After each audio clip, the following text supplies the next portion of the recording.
content. How do you find great content that you can actually write about or speak about or talk about that people are actually going to want to listen to?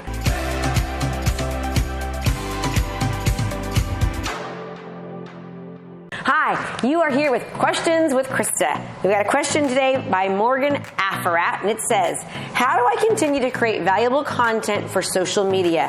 I struggle to come up with new ideas. Well, here's the thing. Many people struggle with what they should be talking about on social media. But let me give you one strategy. First, you got to think about who is your client avatar. Who's the client that you're trying to go after? Who are you trying to target? Who are you trying to reach? What age are they? What interests do they have? What do they like to do? Where do they like to go? Are they educated? Are they married? Are they single? Do they have kids? Think about who your client avatar is and then identify what stage of life they're in and what they're interested in.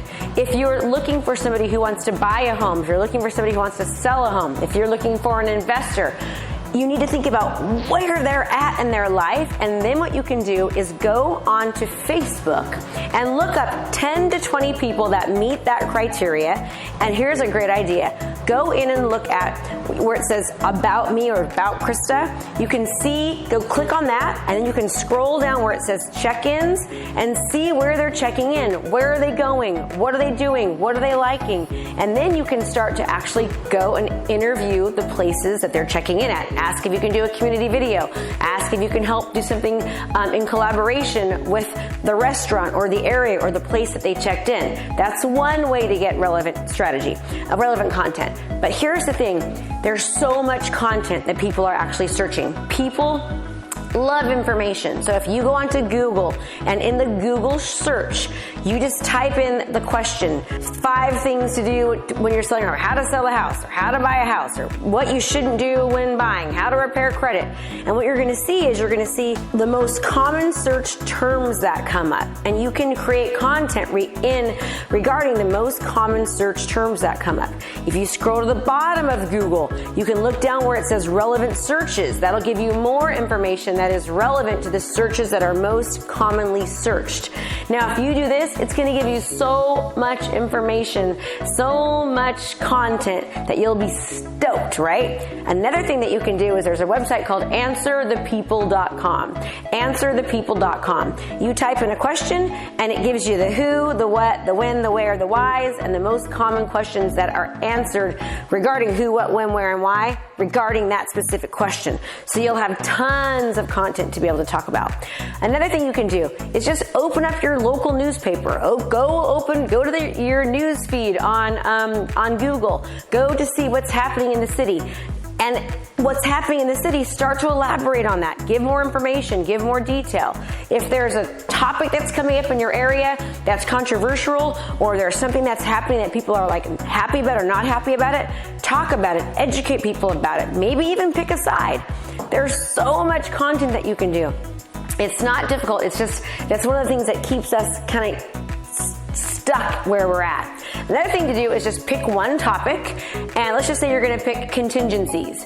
So if we pick contingencies, well, what are contingencies? How long are contingencies? How do contingencies affect a buyer? How do they affect a seller? What happens if you don't meet the contingencies? How do you extend them? And we can go, what types of contingencies are there? You can go on and on, right? That right there just gave us 8 topics for 8 videos or 8 content pieces for just one thing, which is contingencies. So you can do that with pretty much just about everything. Think about a first-time buyer. What does a first-time buyer need? What are the steps? How to get qualified? What's the down payment? How much of a down payment do you need? Do you need a good credit score? We can go on and on and on about content. So what I would suggest doing is sitting down one day and just really mapping out all the different topics that you could talk about. That way it doesn't prohibit you from actually doing it, and then write it down so you have always something to pull from. Anytime you hear a great podcast, or you read a great article, or read a great book, write it down, make notes on it, and then do content on it. It doesn't always have to be real estate. In fact, if it's just real estate or it's just your profession, people are going to get bored by it. So you want to be giving as much content that just makes people smile, that adds value to them, that serves them, that makes your life easier, and that serves a need. So I hope that helps. I hope it made sense. And I thank you so much for your time. Be sure to like, comment, and subscribe. And as always, make it a great day. Hey there, I have a brand new podcast called Fired Up with Krista Mashore, where I bring my high energy right to your ears. This podcast is available on all your favorite podcast platforms. So do me a favor, go subscribe and leave a review. All this information is free and I cannot wait to teach you everything I know. Thanks so much for watching my video. You can learn more about how to be a successful real estate professional by watching other videos that I have. And be sure to subscribe to my channel. And as always, make it a great home selling and buying day.